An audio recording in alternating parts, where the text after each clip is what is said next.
시청자 여러분 안녕하십니까?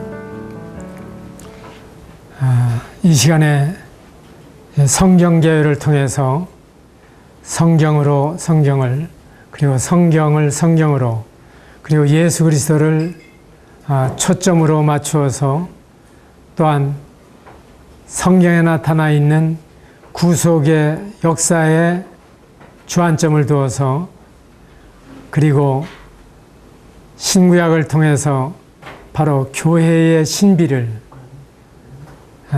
잘 드러내 줄 수 있으면 제가 이 성경개요를 여러분들과 나누는 목적이 되겠습니다. 성경 이외에 재미있는 이야기가 많이 있지만 저는 성경 자체가 아주 재미있는 이야기로 믿기 때문에 성경 이외에서의 어떠한 예화를 거의 사용하지 않습니다. 우리가 출애굽기에서 이스라엘 백성들이 홍해를 건넜다, 이러한 사건을 많은 사람들이 믿고 싶어 하지 않습니다. 그러나 성경에는 이보다 큰 일들도 기록이 되어 있습니다. 천지를 창조하신 하나님께서 무슨 일인들 못하시겠습니까? 문제는 그것이 그 하나님의 뜻이냐 하는 데 있는 것입니다. 그래서 하나님께서는 대체적으로 자연적인 원리를 통해서 섭리하시지만은 때때로는 초자연적인 섭리를 통해서 인생을 다루시는 것입니다. 제가 성경을 대했을 때 처음에는 예수님이 물 위로 걸어오셨다고 하는 사건도 그러하고, 또한 예수님께서 오병이어로 수천 명을 먹이시고 남았다고 하는 말씀도 참 믿을 것이 못 된다 생각을 했는데, 어느 날 예수님이 하나님이시여 천지를 창조하신 분이라고 하는 사실을 인정하게 되었을 때 성경에 나타난 기적은 티끌과 같은 것이다. 그것은 전능하신 하나님이 못하실 이유가 아무것도 없다고 하는 사실을 인정하게 되었습니다. 이스라엘 백성들을 이제 홍해에서 이끌어내시고 그들을 시내산으로 인도하셔서 20장에 이르게 되면 10계명을 주십니다. 여러분 대부분이 이 10계명을 암송하실 거라고 기대가 되는데, 참으로 이 말씀은 법 중에 법이요, 모든 인간관계와 도덕과 법률의 기초가 되는 것입니다. 그 나라의 기본법을 헌법이라고 부르지만은 이 헌법 가운데에도 가장 기초 중에 기초로 삼아야 할 내용은 10계명입니다. 왜 그렇게 이 말씀이 중요합니까? 하나님과 인간의 관계에 대해서 앞부분에 말씀하시고, 그리고 뒤에는 사람과 사람 사이에 어떻게 해야 될 것인가를 이렇게 단 10구절로 우리에게 요약해서 말씀해 주심으로 말미암아 오늘날 인류의 모든 법전의 근거가 되도록 하셨습니다. 만일에 여기에서 말씀하고 있는 이 원리를 적용하지 않는 이러한 법이라고 하면 그는 국가적으로나 개인적으로나 비지성적임에 틀림이 없습니다. 예를 들어서 첫 번째 구절을 보게 되면은 나는 너를 애굽 땅에 종되었던 집에서 인도하여 낸 네 하나님 여호와니라. 너는 나 외에는 다른 신들을 내게 두지 말라. 얼마나 독특합니까? 사람들은 이런 구절을 보면서 기독교는 독선적이라고 이야기를 합니다. 사실이 그렇습니다.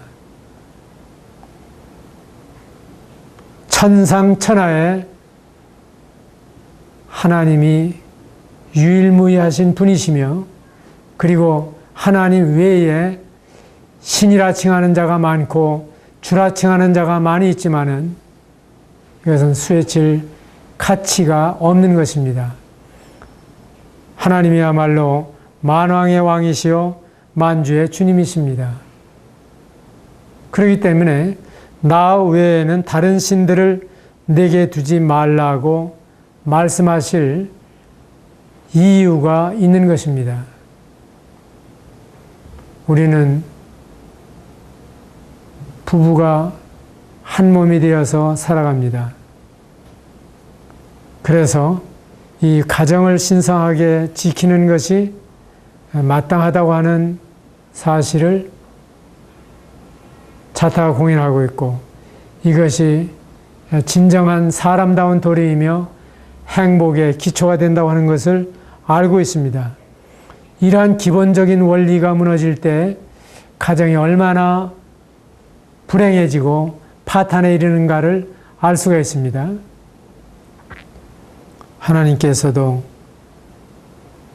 천상천하 지하에 오직 하나님은 한 분이시기 때문에 나 외에 다른 신을 내게 두지 말라고 말씀하시고 어떠한 우상도 만들지 말고 섬기지 말며 절하지 말라고 말씀해 주십니다.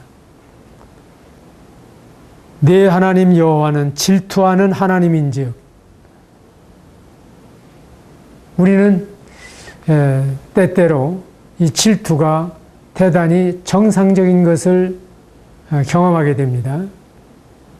행복하고 사는 부부 사이에 어떤 다른 사람이 끼어들었을 때에는 우리는 열화와 같이 분노를 느끼며 물리쳐야 마땅한 것처럼 하나님께서는 바로 이와 같이 우리에게서 섬김을 받으시고 경배를 받으시고 독점하실 만한 충분한 이유가 있으신 것입니다. 바로 그것이 우리의 행복이며 그리고 그것이 바로 인생으로서의 마땅한 도리이기 때문입니다. 이와 같은 계명을 주님께서 네 가지로 앞서서 주시고 있습니다. 또 하나는 내 하나님 여호와의 이름을 망령되이 일컫지 말라. 오늘날 사람들이 거짓말을 하려면 하나님을 들먹입니다. 또 욕설에도 심지어는 하나님의 이름을 들먹이는 것입니다. 이것이야말로 가장 불경한 태도입니다. 특별히 기독교인으로 자처하면서 하나님의 이름으로 거짓 맹세하는 이러한 경우는 하나님께서 참으로 가증하게 여기십니다. 8절에 안식일을 기억하여 거룩하게 지키라고 하는 말씀을 볼 수가 있습니다. 유대인이 안식일을 지키는 것이 아니라 안식일이 유대인을 지켰다고 할 만큼 참 유대인들은 철저하게 안식일을 지켜나가는 기이한 민족입니다. 우리나라에는 그저 서당에서도 열흘에 한 번 노는 날을 두든지 보름에 한 번 쉬는 날을 두든지 해왔었는데 이 성경의 민족 유대인은 금요일 날 해질 때부터 토요일 날 해질 때까지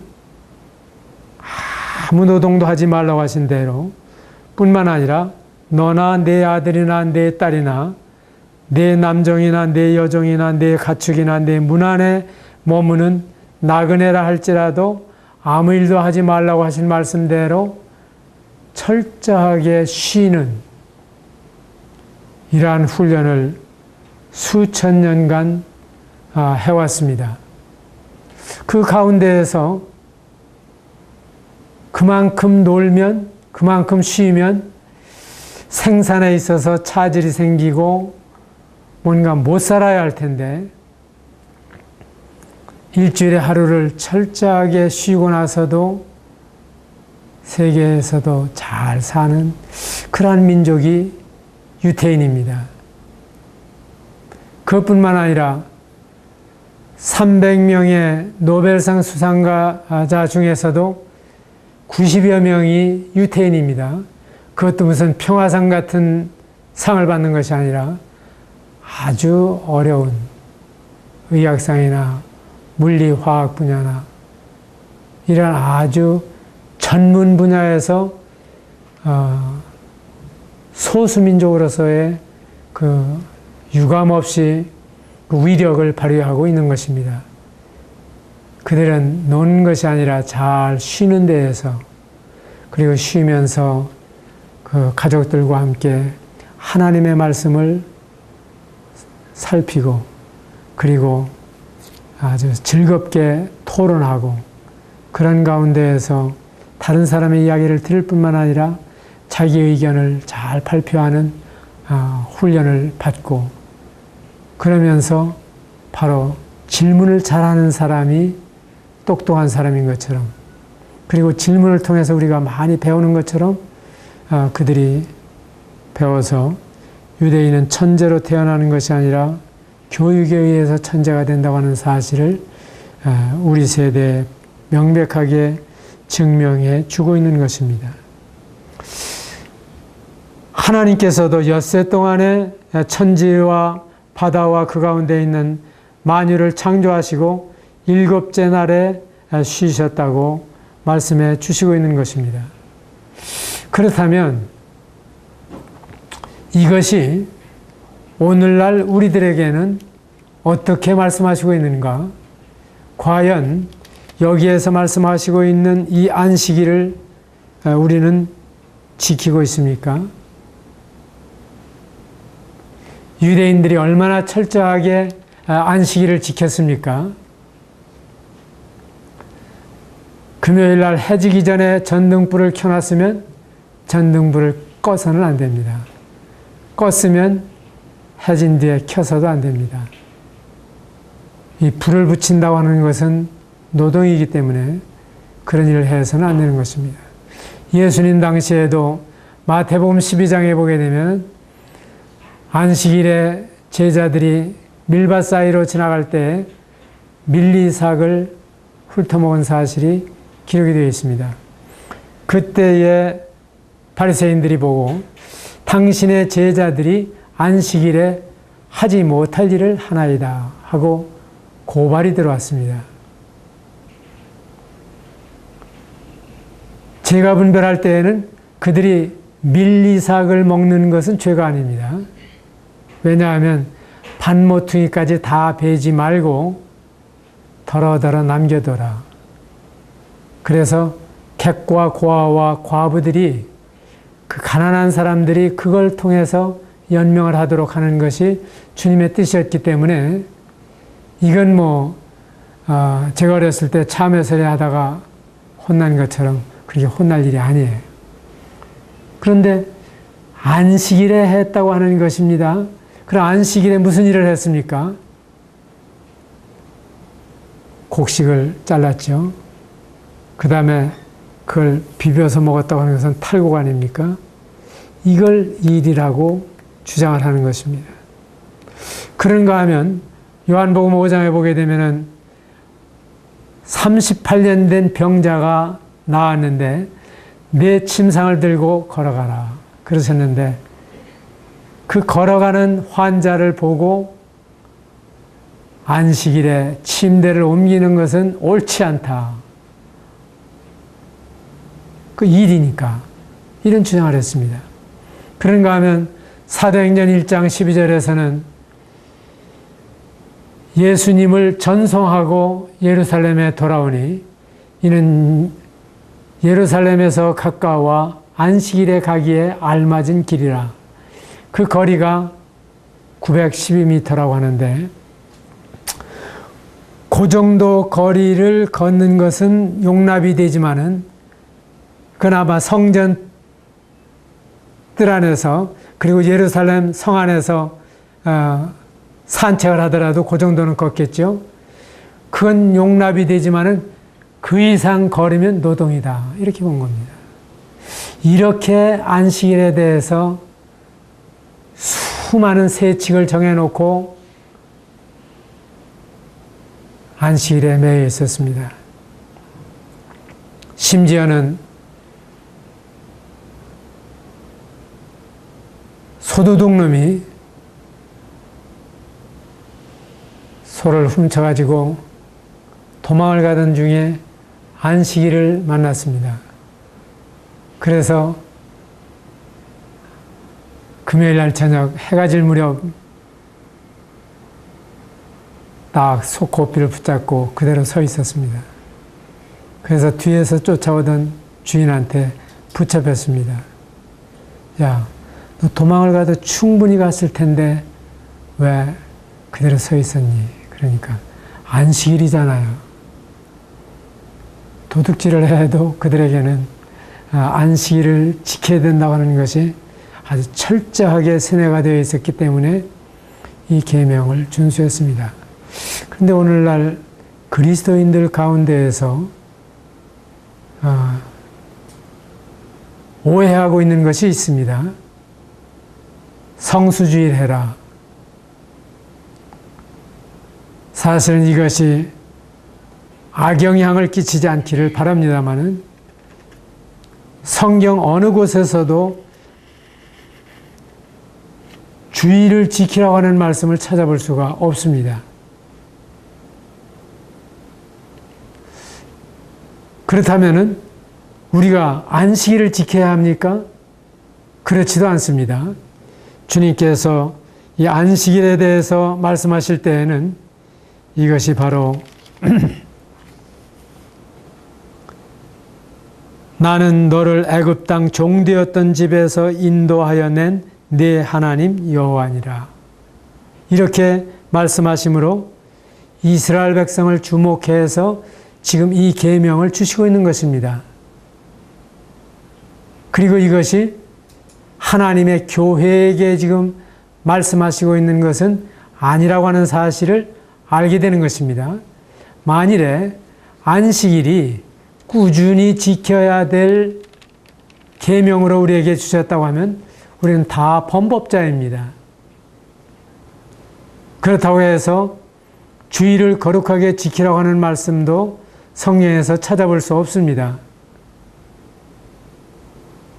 다만 성경은 은혜스럽고도 놀랍게 우리에게 주일에 일어난 여러 가지 사건들을 말씀하시며 성령으로 감동하시고 사도들의 거룩한 전통으로 이 주일에 주님을 예배하고 섬기며 피차 가르치고 그리고 주님을 증거하고 교제하고 섬기도록 하신 것입니다. 예수님께서 부활하신 날이 안식 후 첫날이라고 하는 사실을 우리가 알고 있습니다. 그런가 하면 제자들이 유대인들을 두려워하여 모인 곳에 문들을 닫았더니 여드레 되는 날에 예수님께서 그 방에 나타나셨습니다. 이날도 여드레라고 말씀하시는 것은 마치 우리가 시작하는 날과 끝나는 날을 포함해서 말씀하시고 있기 때문에 부활하신 지 일주일이 되는 주일날입니다. 그런가 하면 사도행전 20장 7절에서도 안식 후 첫날 저녁 때에 그들이 떡을 떼려 하여 모였다 하는 말씀을 볼 수가 있습니다. 특별히 우리가 교회의 탄생과 함께 주목할 날은 오순절입니다. 구약 성경에서는 77절이라고 불려지고 있죠. 그러면 77은 49일인데 일곱 안식일을 계수할지니 계수하고 그 이튿날이라고 말씀하시면서 바로 50일째 되는 날을 가리키고 있는 것입니다. 그래서 구약에서는 77절이라고 불리우는 절기가 신약에서는 오순절이라고 부르고 있는 것입니다. 그렇다면 교회의 탄생일도 주일이라고 하는 사실을 알 수가 있습니다. 또한 고린도전서 16장에 보게 되면 매주일 첫날에 일을 얻은 대로 저축하여 두어서 안식일은 맨 끝날입니다. 엿새 동안에 창조하시고 일에 되는 날에 쉬셔서 저녁이 되며 아침이 되는 그 저녁부터 출발하는 그날은 마지막 날입니다. 그런데 안식 후 첫날은 주일이 되는 것입니다. 자, 그렇다면은 놀라운 사실을 발견하게 되는데 성경 어느 곳에서도 주일을 지키라고 하는 말씀을 찾아볼 수가 없습니다. 그럼에도 불구하고 신약교회에 나타난 사건들은 안식일에 일어난 것이 아니라 주일에 일어났고, 그리고 그 주일은 주님이 부활하시고 교회가 탄생하고 그리고 사도들이 여러 가지로 거룩한 전통으로 모이기 시작한 사실들을 볼 수가 있습니다. 사도 바울은 유대인들에게 전도하기 위해서 매 안식일마다 회당에 들어간 적이 있지만은, 그러나 주님을 예배하고 성도들과 교제하기 위해서는 주일을 사용했던 것을 보게 되는 것입니다. 이러한 점에서 우리는 이 성령의 인도하심과 거룩한 전통 속에서 대단히 자연스럽게 이 주일에 성도들이 모여서 예배하고 전도하고 피차 가르치고 권면하고 섬기는 것입니다. 만일에 우리에게 주일을 거룩하게 지키라고 명하셨다고 하면 우리는 다 범법자가 될 것입니다.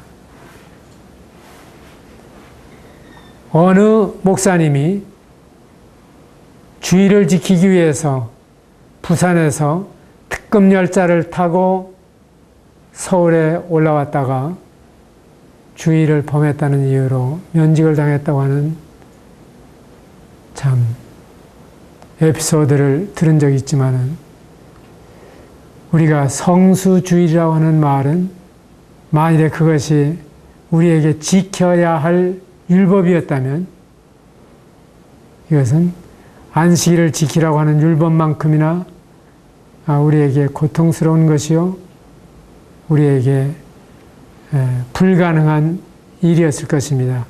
우리를 범법자로 만드는 결과를 가져왔을 것입니다.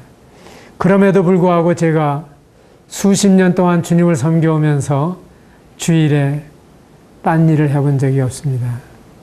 일찍부터 늦은 시간까지 성도들의 교제 가운데에서 주님을 섬겨왔습니다. 그것은 얼마나 은혜스러운 일입니까? 이 안식일이 유태인에게 있어서 그런 유태인을 유대인답게 만드는 놀라운 그 역사를 창조했다고 하면, 성도들에게 있어서 주일을 주일답게 성도들의 교제 가운데에서 주님과 함께 지낸다고 하는 것은 우리의 영성에 커다란 유익이 있을 것입니다.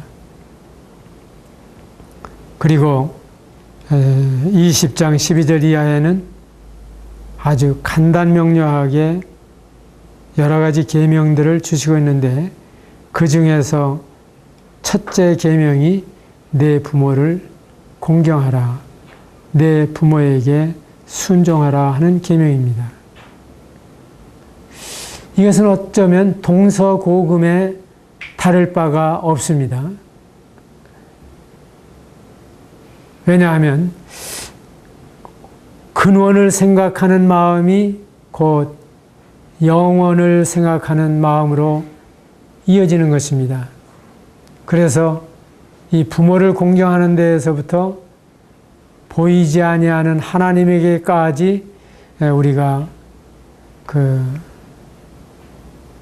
발전해 가게 되는 것이기 때문에 하나님께서 이것을 대단히 귀중하게 보십니다. 뉴욕에 있는 족보박물관에 가게 되면은 유태인과 한국인이 가장 많은 족보를 가지고 있다고 하는 이야기를 들은 적이 있습니다. 우리에게는 이런 부모를 공경하는 놀라운 전통이 있어 왔는데 오늘날 대단히 이와 같은 가르침이 피폐해 있는 모습을 보게 됩니다. 그러나 세월이 아무리 흐른다고 할지라도 성경이 가르치는 이 가르침은 놀라운 것입니다. 에베소서 6장에 보게 되면 첫째는 내 부모를 순종하라고 말씀하십니다. 이것은 부모의 슬하에 있을 때 우리가 취해야 될 태도인 것입니다. 부모를 공경하라 하신 말씀은 이제 부모의 도움으로 우리가 자립하게 되었을 때 이제는 거꾸로 부모를 봉양하고 부모의 노후를 보살펴 드려야 할 책임을 말씀해 주시는 것입니다. 그래서 우리의 효도는 2단계라고 보는 것입니다. 내가 자립할 때까지 우리는 부모에게 순종합니다. 우리가 자립한 뒤에는 이제 부모가 노후를 편안히 보내실 수 있도록 잘 섬기는 것이 자녀된 도리입니다. 그 이하에 말씀하고 있는 이 세칙들, 살인하지 말라, 간음하지 말라, 도둑질하지 말라, 내 이웃에 대하여 거짓 증거하지 말라, 내 이웃의 집을 탐내지 말라 하는 이러한 원칙들이 세부적으로 들어가게 되면 보통 어려운 것이 아니라고 하는 사실을 알게 되는 것입니다. 죄형 법정주의 원칙에 의해서 우리가 어떠한 죄를 다스리려면 그것을 다스릴 수 있는 법조문이 있어야 됩니다. 그렇기 때문에 성경은 이와 같은 원칙을 우리에게 주시고 무엇이 죄인가를 분명하게 보여주시고 다스리시는 것입니다. 우리가 역사적으로 잘 알고 있는 하무라비 법전이나 그리고 이 로마의 법전이나 이러한 모든 법전에 바로 이와 같은 십계명의 기초가 들어있다고 하는 사실을 기억한다고 하면 이것은 얼마나 3,500년 전에 주신 그 하나님의 계명으로서 우리 인간의 삶의 도리를 잘 밝혀주고 있는가를 알 수가 있습니다. 21장 이후부터는 십계명과 함께 사회생활에 관한 규례들을 말씀해 주시고 그리고 노예에 관해서 사형에 관해서 손해배상에 관해서 여러 가지 규례들을 주시고 있습니다. 말하자면 이것은 시행령이라고 볼 수가 있습니다. 하나님께서는 그 하나님의 인생을 사랑하시는 그 본심이 있지만은 시대적인 발달에 적응해서 점진적으로 계시해 주시는 것을 보게 됩니다. 그래서 노예제도가 존재하던 그 시절에 만민평등이다.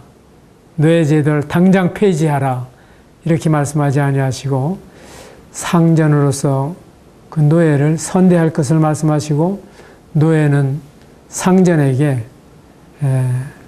눈가림만 하여 사람을 기쁘게 하는 자와 같이 하지 말고 마음으로 하나님의 뜻을 행하여 상전을 잘 섬기라고 말씀해 주심으로써 인간에게 주신 모든 제도를 주를 위하여 복종하면서 그 가운데 사랑과 선의로 피차간에 도울 것을 말씀해 주심으로 이와 같은 것이 어떠한 피 흘리는 혁명이나 테러나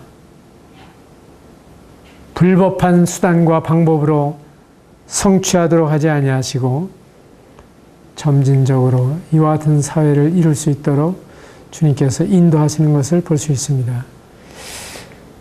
이 18, 9세기에 이르러서 성경이 이 하나님의 말씀으로 믿어진 사람들에 의해서 노예제도를 폐지하는 윌버포스라고 하는 사람이 영국에서부터 그러한 운동을 벌이기 시작했습니다.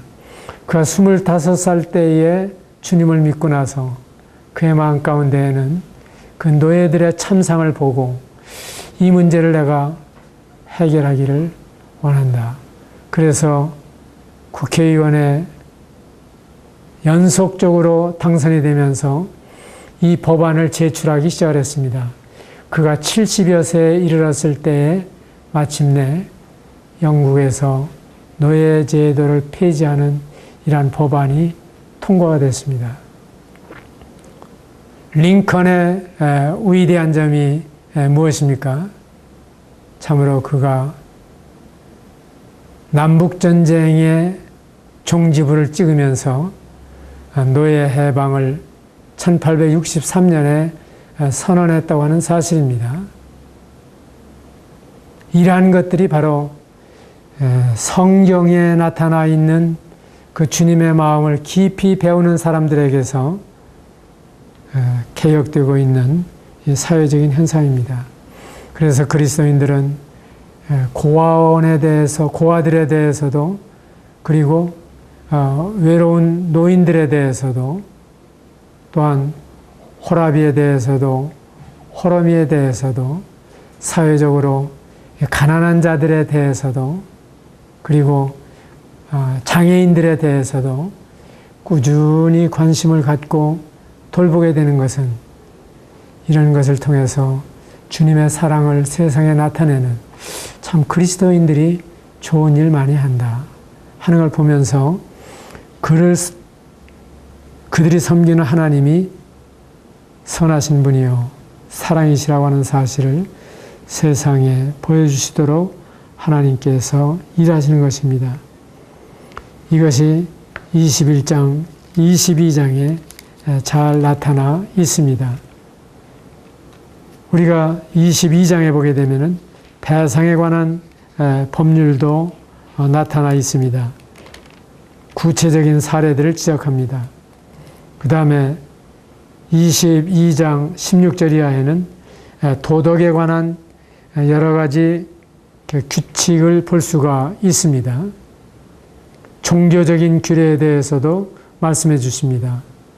나그네를 선대하고 지도자를 비방하지 말아라. 우리는 이러한 일들을 예사로 합니다. 참 민주주의가 좋습니다. 좋은데 우리에게 인간이 세운 제도를 통해서 어떤 지도자를 세우게 하셨다고 하면 여전히 우리는 그러한 지도자들에게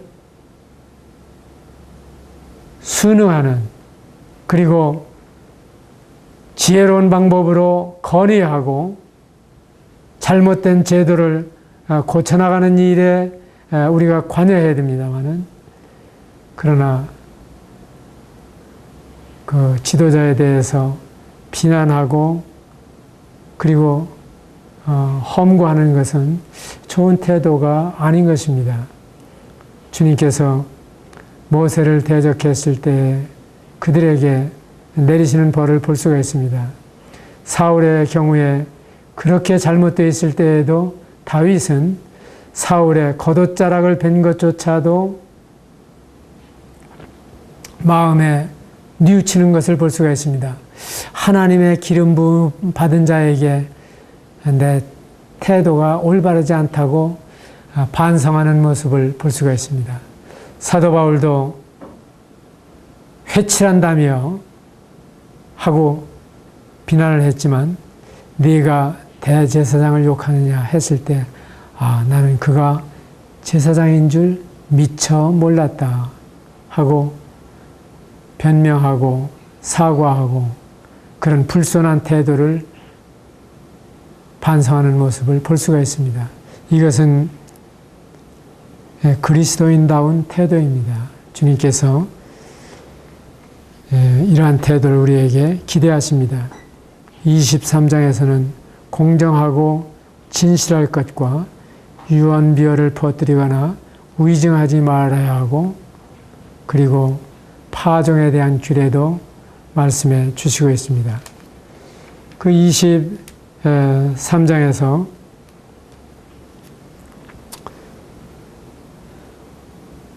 이상한 말씀을 보게 되는데 그 땅의 주민들에 대해서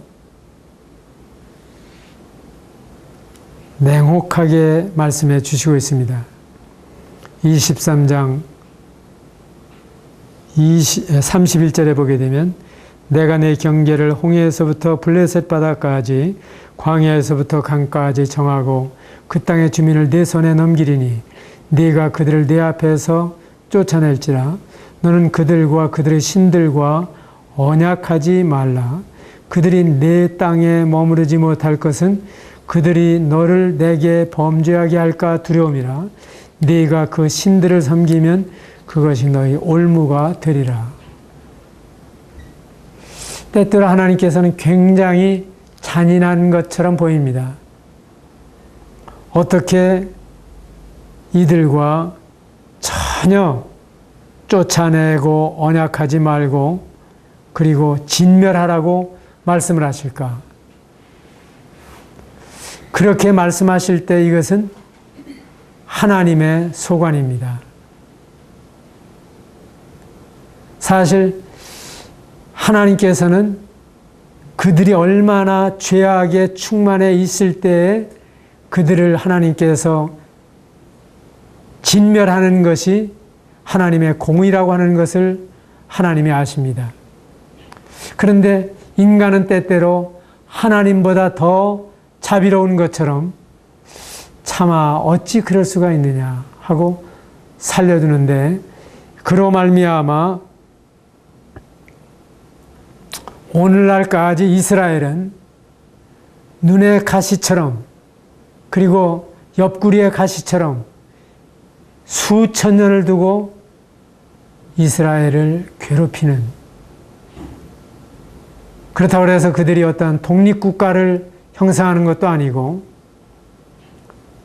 여전히 소수민족이면서도 도대체 성가셔서 견딜 수 없는 이러한 상태로 이스라엘을 괴롭히는 것을 보게 될 때 참 23장 이 마지막 부분에 있는 말씀을 순종하지 않은 대가가 얼마나 큰가를 알 수가 있습니다.